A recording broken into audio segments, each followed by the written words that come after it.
시기는 인간이 극한의 기아 상황에서 아사 직전에 처했을 때 선택하게 되는 가장 극단적인 생존 방법 중에 하나가 되겠습니다. 우리 입장에서는 이 식인이라는 행위를 당장은 상상해 볼 수도 없고 절대 그럴 리가 없다라고 단언을 하겠지만, 굶어 죽기 직전에 아사 상태에 처하게 되면은 우리는 스스로 자신의 귀나 손가락, 발가락 몇 개를 잘라먹을 확률이 굉장히 클 겁니다. 맥쿼리 하버 탈출 사건에 대해 이야기하도록 하겠습니다.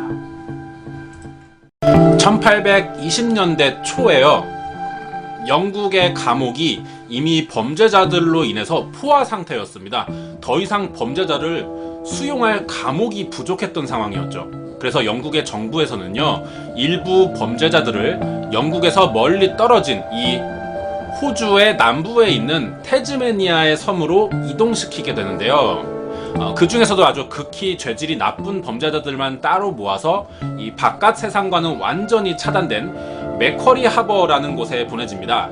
그리고 거기서 수년간 아주 고된 노역을 해야만 했죠. 자, 이곳입니다. 이곳의 노역 생활은요, 너무나도 힘들었기 때문에 범죄자들 사이에서도 악명이 아주 자자했었다고 해요. 그래서 이곳에 갇혀서 사느니 차라리 교수형을 당하는 게 낫겠다 싶을 정도였다고 하는데요. 실제로 그래서 범죄자들은요, 수감 중에 동료의 죄수들을 죽이고 교수형을 당하는 경우가 실제로 있다고 했습니다. 이 맥쿼리 하버의 범죄자들은요, 더 이상의 노역 생활을 견디지 못한 채 탈출 계획을 세우게 됩니다. 1822년 9월이었어요. 이 감옥에 있던 8명의 죄수들이 모여서 탈출을 모의하게 됩니다. 더 이상 여기서 사느니 죽던 살던 바깥을 나가보자는 심정이었죠. 이들은 자기를 지키고 있는 간수를 붙잡아서 나무에 묶어둔 뒤에 약간의 식량을 훔치고요, 손도끼 하나만 들고 달아나게 됩니다. 탈옥수들은 배를 훔쳐서 아시아나 남미 대륙으로 갈 계획이었다고 해요. 이들은 배를 훔치는 데까지는 성공을 했습니다. 하지만 탈옥 사실이 금방 알려지게 되었고요. 그래서 이 태즈메니아 섬에서 바다로 배를 타고 나갈 수 있는 유일한 항구가 폐쇄돼 버립니다. 이미 감옥 밖을 빠져나왔지만 섬 밖으로는 나가지 못하는 상황인 거예요. 그래서 어쩔 수 없이 이 8명은요, 계획을 수정하게 되는데 이 태즈메니아 섬의 다른 지역으로 이동을 하자는 거였죠. 이전에도 이 섬을 탈출하려고 했던 많은 죄수들이 있었어요. 하지만 아무도 이 섬을 탈출하는데 성공한 적은 없었습니다. 그 이유가 이 태즈메니아 섬의 지형 때문에 그런데요, 이 감옥 자체가, 맥쿼리 하버의 이 감옥 자체가 온통 산이랑 숲으로 둘러싸여 있습니다. 유일한 항구는 폐쇄되었고요.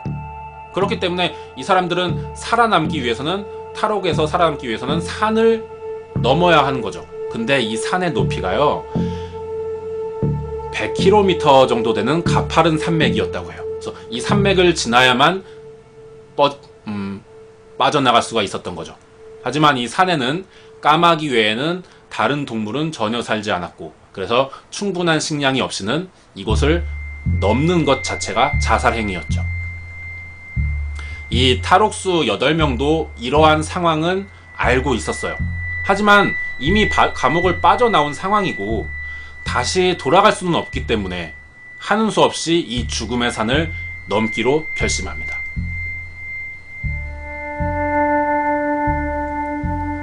산을 어느 정도 넘고 있었어요. 시간이 좀 흐르자 자연히 이 8명 중에 리더가 생겼습니다.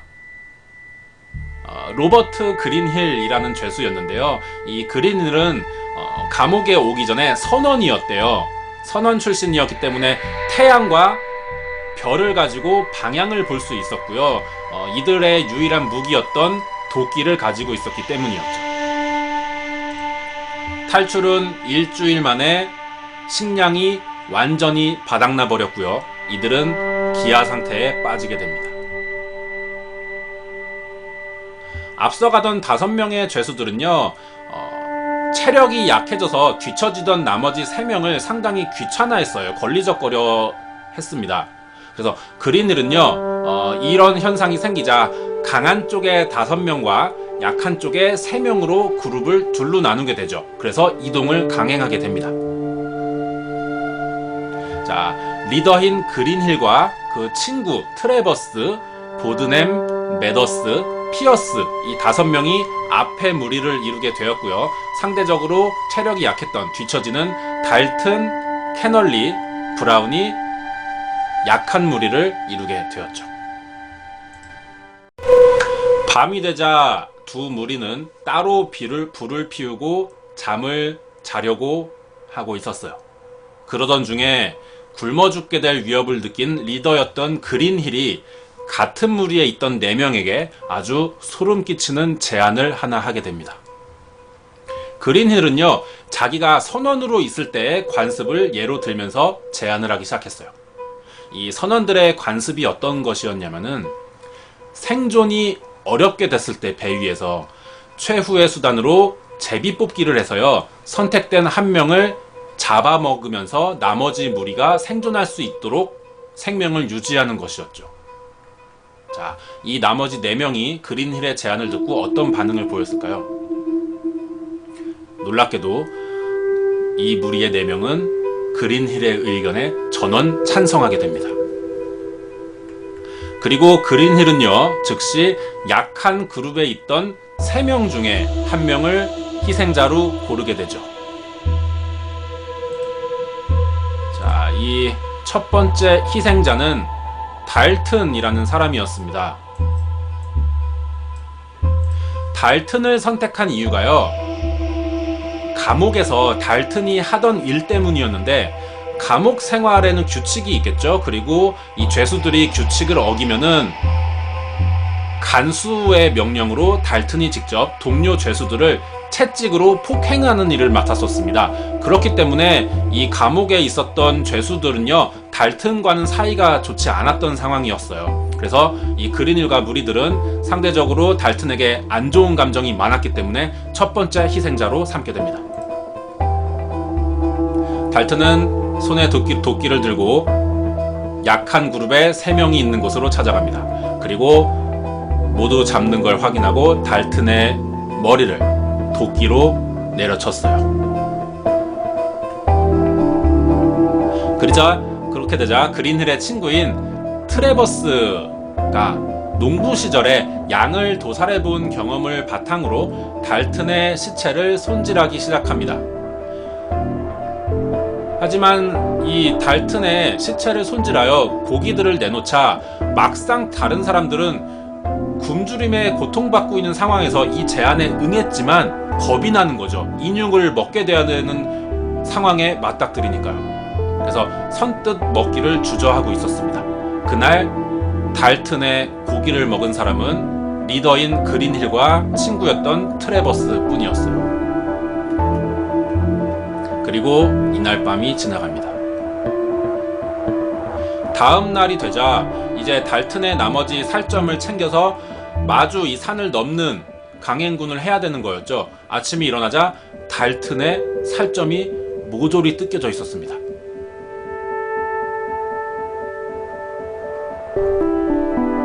새벽이 오자 고기 냄새에 이성을 참지 못하고요, 나머지 사람들이 달튼의 시체에 달려들어서 살점을 모두 먹어치웠던 거죠. 이제 남은 7명은 배를 채웠고요, 산을 넘기 위해 다시 걷기 시작했어요. 그리고 이때부터 이 탈옥수 7명 사이에는 알 수 없는 공기가 감돌게 됩니다. 이미 한 명을 잡아 먹었으니 다음 차례도 분명히 곧 오게 될 것이고 그 다음 차례는 자신이 될지도 모른다는 생각이 들었던 거죠. 그래서 서로에게 두려움을 느끼게 되었으며 달튼의 같은 무리에 있던 그 약한 무리 중 달튼이 죽었으니 나머지 2명이요. 브라운과 캐널리는 이 두려움을 참지 못하고, 왜냐하면 이 2명이 다음 가장 유력한 타겟이 되니까요, 다시 맥쿼리 하버의 감옥으로 도망가서 들어가게 됩니다. 그린힐의 무리는 이제 강한 그룹의 5명만 남게 되었어요. 이들은 이 나머지 2명이 도망간 것을 아주 늦게 알아채게 되었대요. 상대적으로 제압하기 수월한 약한 그룹의 나머지 그룹이 2명이 사라지자 이로 인해서 이 5명의 서바이벌 게임에는 아주 큰 차질이 생깁니다. 남은 사람은 강한 그룹의 5명이었죠. 이들은 빨리 산을 넘지 못하면은 또 누군가는 죽게 될 거라는 것을 느끼게 돼요. 5일이 지났습니다. 달튼을 죽이고 나서 얻은 고기가 모두 바닥나자 서로 말을 하지 않았지만 다음 희생자가 필요하다는 생각을 동시에 하게 되었어요. 그리고 서로 간에 극도의 긴장감이 흐르게 됐죠. 5명은 결국 제비 뽑기를 하게 되는데요. 당첨자는 5명 중에 보든햄이라는 사람이었습니다. 보든햄은 제비에 뽑히고 선택되자마자 그 즉시 도살되었고요. 나머지 4명은 이 보든햄의 살점을 먹으면서 굶주린 배를 채웠습니다. 남은 사람은 이제 4명입니다. 이 4명의 관계를 알아보자면은 도끼를 가진 리더 그린힐이 있고, 그리고 친구 트레버스가 우위에 있었습니다. 그리고 나머지 2명은 메더스와 피어스가 약자가 되는 상황이었죠. 시간이 지나고 다시 굶주림이 이 사람들을 찾아왔어요. 다음 희생자를 정해야 되는 거죠. 신변의 위협을 느꼈던 약한 그룹에 있는 메더스가 피어스에게 몰래 제안을 합니다. 그린힐과 트레버스가 우리 중 하나를 죽일 것이 뻔하니까 우리가 먼저 이들을 덮쳐서 도끼를 빼앗고 살해하자라는 제안을 하는 겁니다. 이 제안을 들은 피어스는요, 응합니다. 그렇게 하자라고 약속을 해요. 하지만 사실 속으로는요, 강한 쪽에 2명의 편에 있었어요. 피어스에게는 배신을 당한 거예요, 메더스가. 그래서 즉시 다음 희생자가 되었고요. 식사거리가 되었습니다. 남은 사람은 3사람이에요. 친구 사이인 그린힐과 트레버스, 그리고 배신해서 남은 피어스. 3명입니다. 서로 말은 하진 않았지만 다음 차례는 누가 봐도 피어스가 남게 되겠죠. 피어스가 아마 죽을 겁니다. 이때 하지만 피어스에게 행운이 찾아왔어요. 산을 넘던 도중에 트레버스가 독사의 발목을 물리게 되는 거죠.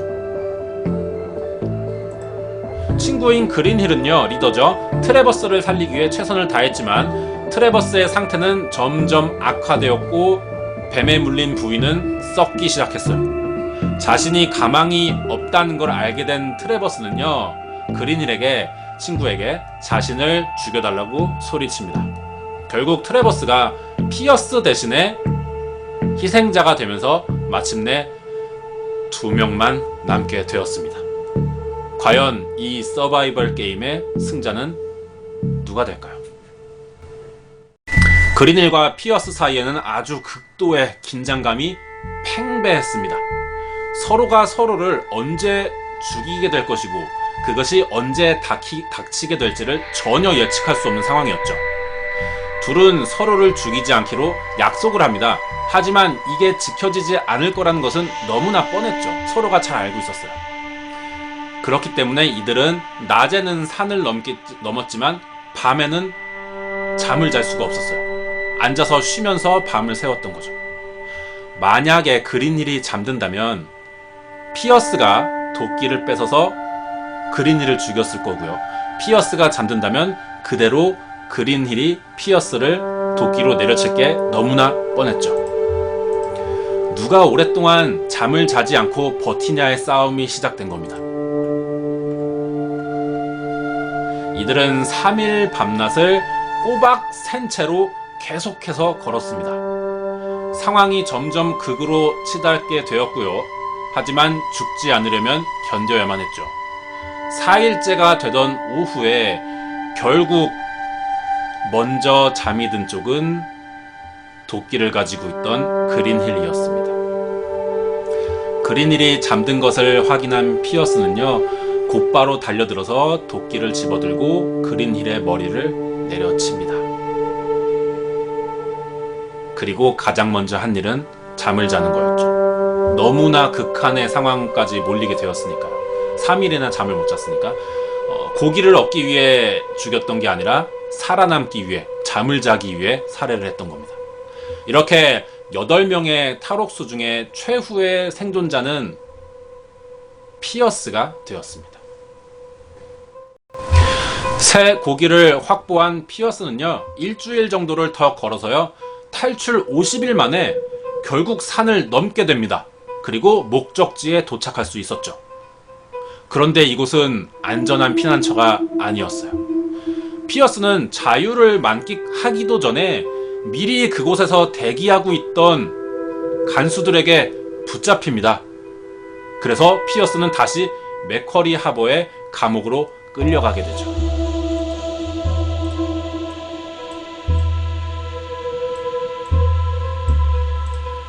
자, 피어스를 다시 감옥으로 끌고 갔고요. 이 간수들, 감옥에 있는 모든 간수들은 이 피어스에게서 일어난 식인 행위를 전부 듣게 되었죠. 그동안 어떤 일이 있었는지를 이제 자백을 해야 되니까요. 간수들은 이것을 믿지 않았대요. 도저히 믿을 수가 없죠. 8명이 동시에 탈옥을 했지만 탈옥하는 과정에서 서로 서바이벌 식인 행위가 있었던 겁니다. 이걸 믿지 않죠. 왜냐하면 기독교인이기도 하고요. 영국인이 식인을 할 수 없었다고 생각을 했을 때요. 그래서 간수들은 피어스가 나머지 죄수들이 추적을 피하게끔 거짓말을 하고 있다라고 믿고 있었어요. 그리고 피어스는 맥쿼리 하버의 감옥으로 다시 돌아오자 다른 죄수들에게 탈옥 후 유일하게 살아 돌아온 생존자라며 영웅 대접을 해주기 시작합니다. 피어스가 이제 감옥에서 굉장히 유명해졌어요. 이 감옥 안에서 이 사람을 모르는 사람들이 없었고 다들 이 사람의 탈옥 이야기를 듣고 싶어 했어요. 그 중에 젊은 죄수였던 토마스 콕스라는 사람이 피어스에게 몰래 다시 한번 탈옥을 하자고 제안합니다. 피어스의 이야기를 듣다 보니 준비를 조금만 하면은 얼마든지 탈옥에 성공할 수 있다라는 생각이 들었던 거죠. 이미 지옥을 경험했던 피어스는요, 처음에는 내키지 않아 있지만 어때요? 이 심리가 나가고 싶기 때문에 결국 다시 탈출을 감행합니다. 피어스는 지난번의 경험을 토대로 육로로의 탈출이 불가능하다는 것을 알게 되었죠. 그래서 이번에는 강을 헤엄쳐서 건너기로 합니다.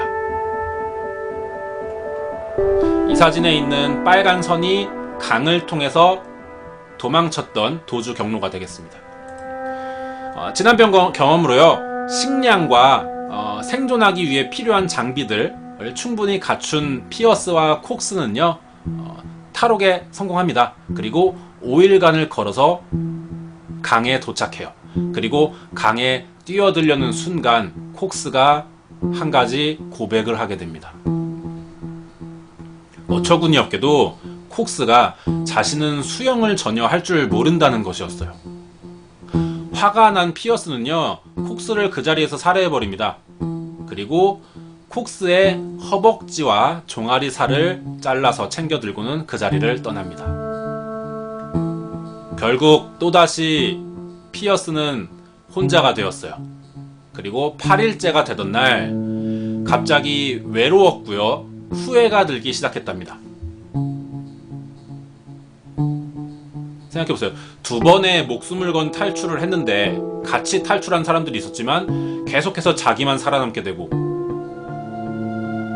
다 포기하고 싶었던 거죠. 그래서 모든 것을 포기한 이 피어스는요, 해안가에서 이 맥쿼리 하버를 오가던 순찰대에게 자수를 합니다.